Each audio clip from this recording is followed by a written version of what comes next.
Okay. Welcome to the Hona Podcast, Try Hona. This is being brought to you by Try Hona. So anything for fiber, greens, probiotics, any of your nutritional needs. We call ourselves the 4-in-1 in the morning. We're the founders of Hona, and we believe in it. We love it. We drink it and think it will help your life too. So go look us up at honafiber.com or tryhona.com. But today, got Eliza and Andrew back with me again. And we got a little bit different subject we're talking about with regards to health, lifestyle, and nutrition.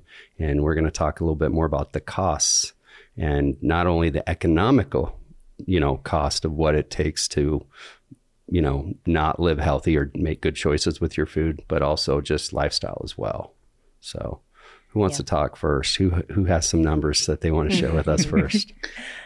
Go ahead, Liza. I was just saying, we're all kind of middle age. And so this is important to us because we haven't quite hit the time when we're going to be on medications and on all of these things. But I was reading a report just from the CDC said that 1/3 of Americans are on 3 or more medications.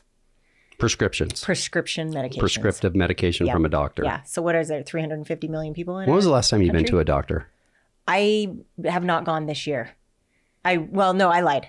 I went to just my regular routine, just the. But you haven't gone to a doctor for sick or nothing. Mm-mm. What about you, Andrew? Yeah, it's been years since I went. Take the kids, but that's it, right? Yeah. Yeah. I haven't even taken the kids this year, other than sports.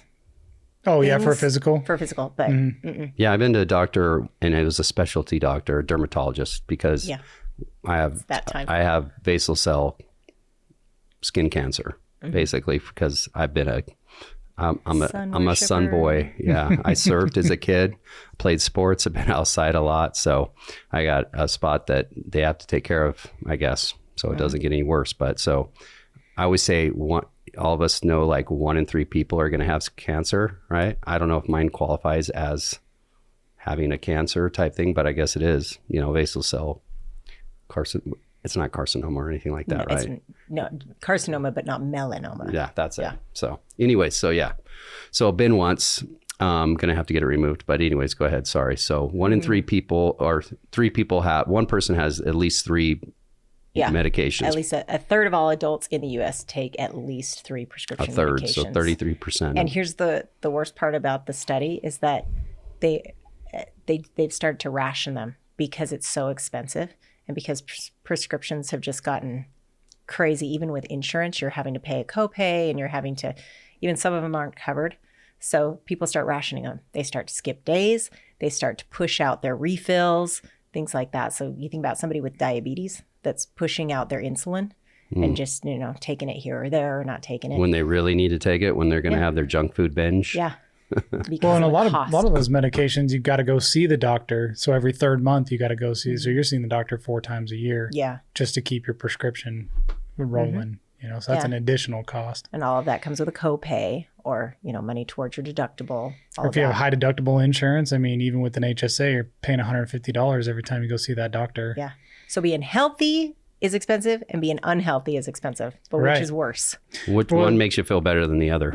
Or which is more expensive is what I was going to say. That's what inspired the whole conversation today, right, guys? Is we wanted to talk about the cost, the financial cost of unhealthy living. We wanted to talk about the emotional, the mental health cost, the cost of the longevity for your job and for your life and for your experiences. The implications that are huge. The ripple effect of living an unhealthy lifestyle is massive. Mm-hmm. Yeah. I think that's why we decided to have this subject on. Yeah.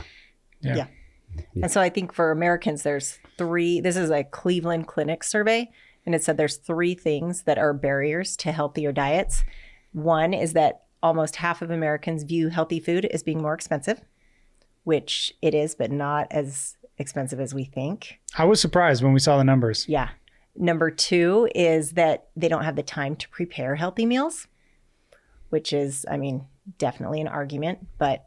I don't think it's the time. It's the people who want to put the effort. Right. Because it's just so easy to get food these days.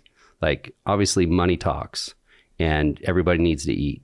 And so people, our consumer industry has led people to just make it as easy as possible to get something to taste as good as possible. Probably the worst thing for you to eat and make it affordable. I mean, crappy food is more affordable than more expensive food. You think so, but like a salad, a good chicken breast salad at a restaurant is going to cost more than a Big Mac and large fry. Yeah, at and a restaurant Coke, for sure. You know? But think about how much more you eat of the unhealthy stuff. Exactly. So I bet it offsets it a little bit because you're going to eat less of that chicken salad. I mean, that's going to fill you up. But I could go to In-N-Out and eat 2 double doubles. Yeah. That's crazy. Really? Oh, I totally could. Yeah. If I don't stop, if I'm not slow, if you're just eating fast. I mean, I probably could. Yeah. I mean, people could. Animal fries. Yeah. Yes. Yeah. And a strawberry shake. But that's what I'm saying. Like the unhealthier and the more processed the food is, the more your body craves it, the more you eat of it. The less full you feel. The less full you feel. What's the word for that? Is it satiated? Is that the word? And the less satiated. It has less fiber, thus taking more fiber in your diet is one of those things that offsets those cravings and the carb cravings. It's totally true. Like I was out of town this last weekend for in Texas, and I was in a little remote spot. I didn't have Hona Fiber and Greens on me. It didn't make the, just in my haste of getting out the door and packing. And we have travel packs, and I thought I had them included. I thought the other guys coming with me brought it, miscommunication. Anyways, I didn't get fiber for 2 days. I had carb cravings like you would not believe. Like I was just like, I could have eaten, a whole cake, a whole pie. It was just weird. It was just weird. Like it hit me hard. I couldn't get enough sweets. And honestly, the only thing I can attribute to is I wasn't taking fiber and greens. Yeah. Like ritually, like I usually do. Yeah. So that's why order of food is really important. Like if you sit down and eat a salad, first of all, then try to eat your meal. You're going to eat less of your meal. A high fiber food. Yeah. So, okay. So what else? Where else were we? And then the number 3 is the unfamiliarity with healthy ways of cooking. Like they just think that I just don't have the tools. So it's hard. Yeah. Sometimes it's hard. Yeah. I come from a generation, 2 working parents and a busy life. I mean, my parents are phenomenal human beings. They're machines. Like my dad was, full military, doing all the classes and all the schooling and plus deployments and everything he had going on. My mom, she worked full-time, worked herself all the way through a master's degree while I was a kid. So needless to say, we ate a lot of McDonald's at our house. And I didn't mind as a kid, right? But we also made a lot of meals too. But I mean, there was frequent eating out because it was like necessity. I mean, my parents were, either my dad was gone and my mom was doing it on her own, or they're both there and exhaustion had settled in, because they're just going 100 miles an hour day in and day out, 5-6 days a week. And so it just becomes kind of a necessity almost. To order out. Yeah, to order out, right? Yeah, because it's easier. And let's be honest, it's a dopamine pleasure food. Oh, yeah. Food is an addiction. Yeah. So my point was just that I'm like second generation of that, right? Yeah. So in my house, my wife grew up homemade meals only, right? So we have a pretty good mix where when we're lazy, we eat out. Yeah. But we have a full menu and dinner plan as well. So it's kind of a hybrid situation, fortunately for my kids' health's sake. But right. But yeah, it definitely, I think it's generational is what I was getting at, is that, 90s babies, 80s babies, that's fast food is becoming more entrenched in our society as time goes by. And so you don't spend as much time in the kitchen learning how to prep meals and cook healthy meals as the generation before us. Mm-hmm. My wife, she's the youngest she's the second to youngest of 7 children. So her older sisters spent a lot more time making food in the kitchen than necessarily she did, growing up. So I just kind of can see it passing by. Just in a single family like that, Yeah. But hey, there's the internet. I mean, you can figure out anything online. You can look up healthy cooking. You can follow anyone. There's YouTube. Yeah. I mean, there is no excuse for it. You can fix a dryer or a washer and dryer. Amen. Discovering YouTube. Order the part and do it all yourself if you need to. I've saved thousands of dollars thanks to YouTube. Yeah. So time is a big thing. It takes effort and it takes time to eat healthy is the long story. It's so much in a civilization, in a first world economy where we're all so focused on our work, trying to get ahead, be productive. We are one of the most productive countries in the world, obviously. And people work long hours. People work multiple days a week. Jobs are very demanding. Life is very demanding. Kids are very demanding. Everything's demanding. You know, food has become a comfort. It's become a distraction. It's become a place to go to just basically focus on yourself and a little bit of gluttony. It's a little bit of gluttonous, and food can be very enjoyable, and it's very fun to sit down and have a nice meal with friends and family and all that, and eat dessert and have that little after coffee or whatever or drink some alcohol. We don't drink. I don't drink.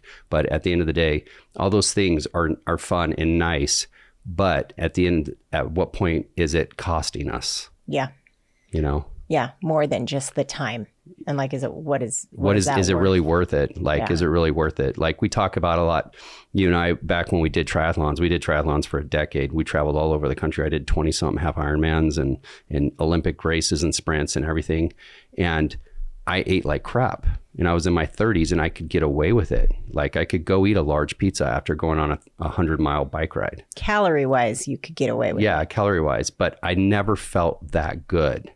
And I look back on it and I'm like, man, if I would have had that chicken salad with a bunch of fruit to get those calories back, you know, good fruit, good all natural food with fiber, all those things, how much better would I have been? How much better my performance would have been than just, you know, it's like, do I put used oil in my car when I change the oil? Do I go just pull it out of somebody else's car and put it in mine once time? No, you know, it's not, it would be dumb, you know, and same with gas, you know, all those things. It's so at the end of the day, yeah, what's it really worth? Well, you look at the highest performing athletes, and lately, I don't know about in years past, I don't think that they had nutritionists on their team, but now they do. It's like having a dietitian and a nutritionist. And that's one of their number one things. Even golfers. Yeah. Right? You wouldn't think. Yeah. But they don't do. Look like athletes. Some do.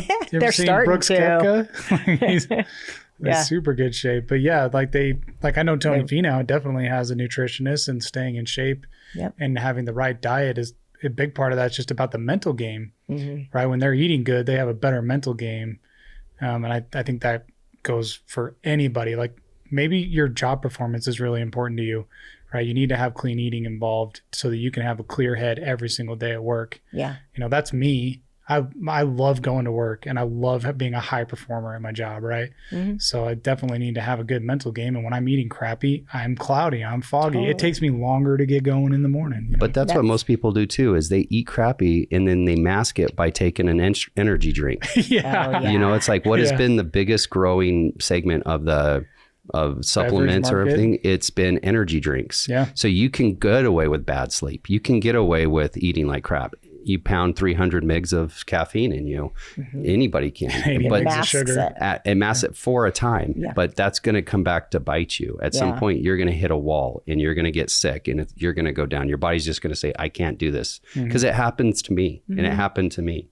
You know, where I would be like going for a month, and then all of a sudden I'd just be, my body would be like, you got the flu, tough stuff, you know, you got the flu. So you're done for a week. And so while my body recovers and says, give me chicken broth, you know, or whatever. So. Yeah. So, I mean, that's basically what we want to get into today, is just like, we want to talk about each of the segments of cost, you know? So we got, Eliza brought up, we got 3 prescriptions for every 1 in 3 adults. That's super expensive. We wanted to talk about the cost of eating healthy versus not eating healthy, which Eliza has some phenomenal numbers on for us to take a look at. One of the things that I wanted to touch on is just the cost of the healthcare and the cost of productivity in the workplace. Because I was shocked at the numbers. They're frankly astounding, the impact that it has on you. Yeah. So I don't know if you want to dive into the healthy eating. Yeah. Well, so a breakdown between like what it costs to be healthy and unhealthy. Like you take, for instance, a gym pass, like an average of $50 a month is what it is across America. Well, type 2 diabetes, a yearly cost is about $3,300. That's after insurance. That would be the things that you're paying for deductible co-pays. Yeah. Prescription, extra things, like all of those things. So $3,300 a year? Type 2. Yeah. For type 2? Type 2 diabetes. Obviously more money, but. That's a little bit less in control. Right. Or so a lot of it less in control. To offset. Yeah. Like healthy meals. And this was done by a nutritionist, that a healthy meal, like yearly for a single person, $2,600, and unhealthy, about 24. Yeah, the numbers I saw on that, it's not a huge difference. Yeah, not so different, was just that it costs about $1.50 more a day, which according to the math that I saw, I didn't actually verify this, is $550 a year increase. I think that's pretty close to the numbers that you have, right? Close. Yeah. So $550 a year is the cost increase. Yeah. I mean, that's really just... You don't have to be crazy. You don't have to be organic, shopping all organic and doing, that. I think that's what people think of when they're like, I can't be healthy because I can't afford organic over regular. And, you don't have to go nuts. It's just little things, like instead of eating out, cooking at home. Right. And not wasting. Yeah, there should be really only 2 aisles at the grocery store. The produce aisle, which is vegetables and fruit, and the meat. The meat aisle. And not, I guess dairy. Sorry. Yeah. Well, in other countries, that's how you do it. Like you go to the produce, and then you go to the meat place, and then you go get your bread, obviously, and stuff. But it's not a big giant. You're not walking through the chip and the soda and the cereal aisle and all that to get to all that. Yeah. It's like focus on food is medicine. I say it every time we talk, but food is medicine. Yeah, my favorite thing is that if you go to a grocery store, they have a health food aisle. And it's like, wait, what's the rest? If this is the healthy aisle, what is all the other stuff? Yeah, it's kind of ironic. Yeah, so we got a gym membership that costs $50 a month on average. So that's I'm going to sound so totally stupid on our pies. It's $600 a year, right? So and then $550 increase on your food. So you're looking at... And then insurance. We didn't talk about insurance, but insurance is, basically the same for people that, are unhealthy and healthy. Can be. But we just talked about this before. How many times have you been to the doctor? Right. When you're healthy, you're obviously paying your insurance, but you're not having to meet your deductible. You're not having to do copays. You're not, all the extras. Yeah, so if you take just the gym membership and the healthy eating, that's $1,050 a year increase. But if you're a type 2 diabetic, you're spending 3 times that amount on taking care of yourself as a type 2 diabetic. Yeah, so I know that's not within everybody's control to manage, but I know that a lot of folks on type 2 diabetes that a little bit of exercise, maybe a lot of bit of exercise depending on your situation, and a healthier eating will help you get off of that type 2 diabetes medication, right? And that's just one example. You take being overweight and how much that takes wear and tear on your body. And, needing to go and get knees replaced and needing to, all the things. Oh, a single knee surgery, that's years worth of healthy eating, the cost in that, right? Yep. And gym memberships. And So I've never had my knee replaced, but I've had paid for a daughter's new clavicle, and that was very expensive. Yeah, for sure. And then you look at we poor diabetics, but we're gonna hammer them for a minute. I think there's a lot of money spent on diabetes in this country, so I think it's okay to focus on it. And more, and younger and younger people are getting, kids are getting diagnosed. So if you're diagnosed as 16 years old and you got to live with that for the next 50, 60 years.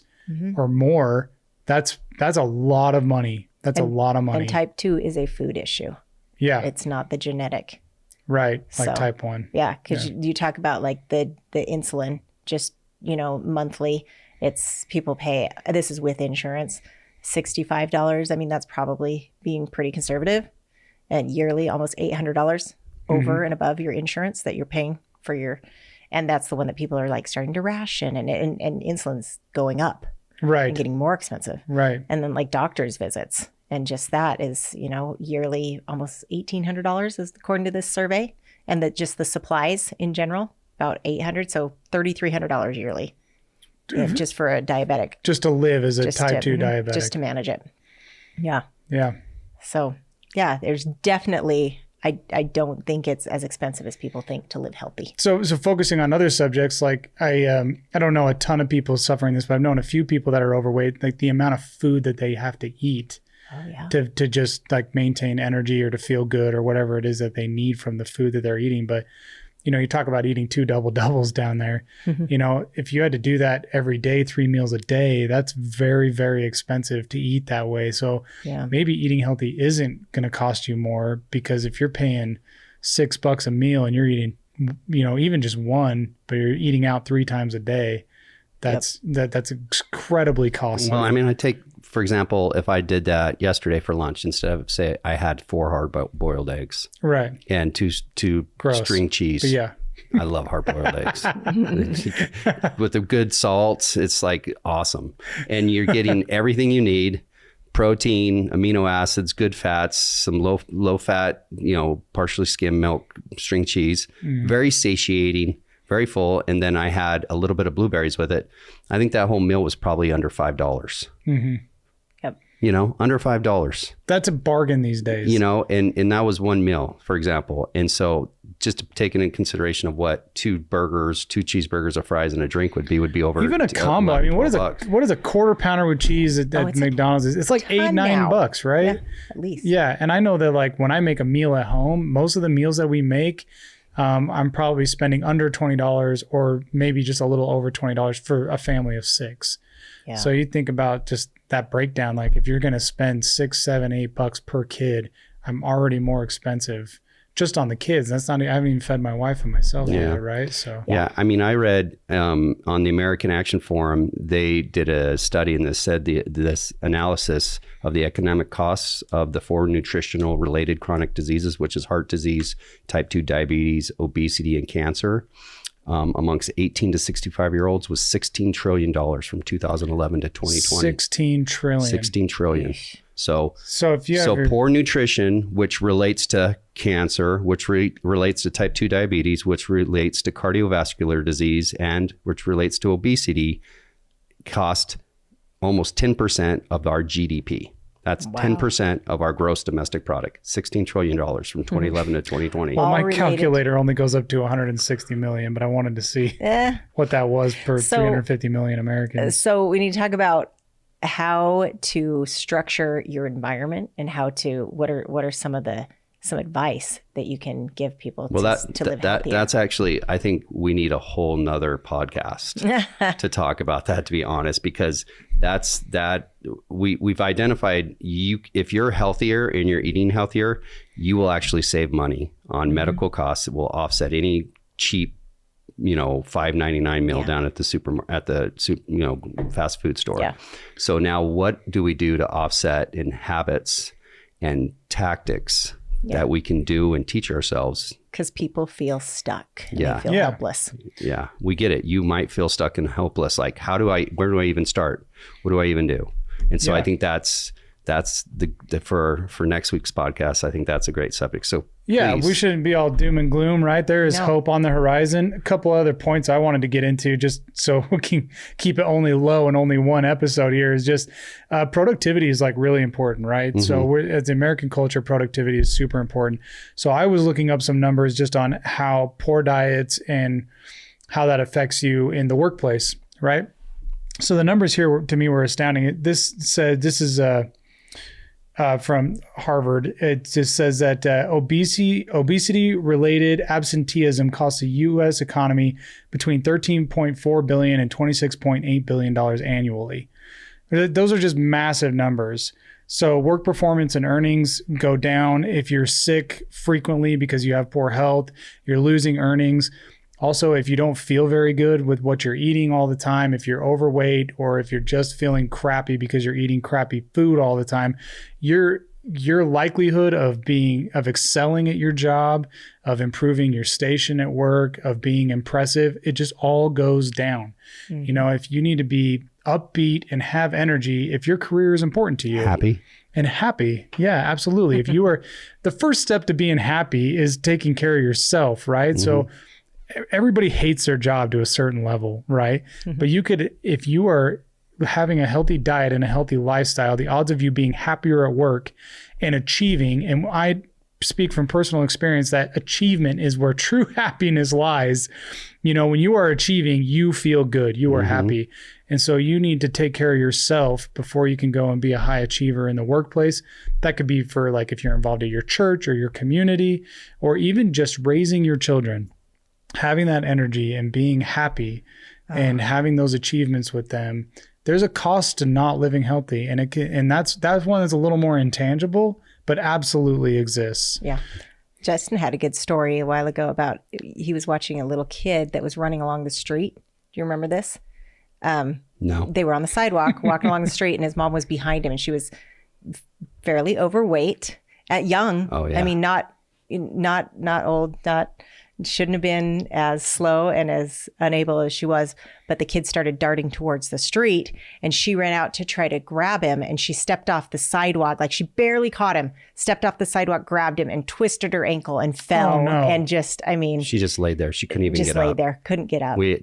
People like stopped just to even help her up. Like Yeah. she was so large, she couldn't even. And this was someone with Get a herself toddler, up. you know, I mean, Walking he down could have the been street. killed had she not been able to catch up Yeah. at all. I mean, that's a good point. It's like, people, be in health so that you could actually be there for someone when they need you to be there, you know, and that's a good point. So that's a great point to edit on. Productivity, all those things feel good. So thanks for tuning in. Go ahead and like and subscribe us. And we hope you enjoy this. Come back for the next podcast. We're going to talk about the habits and actual ways to offset what we're talking about here. So thanks again. Thank you.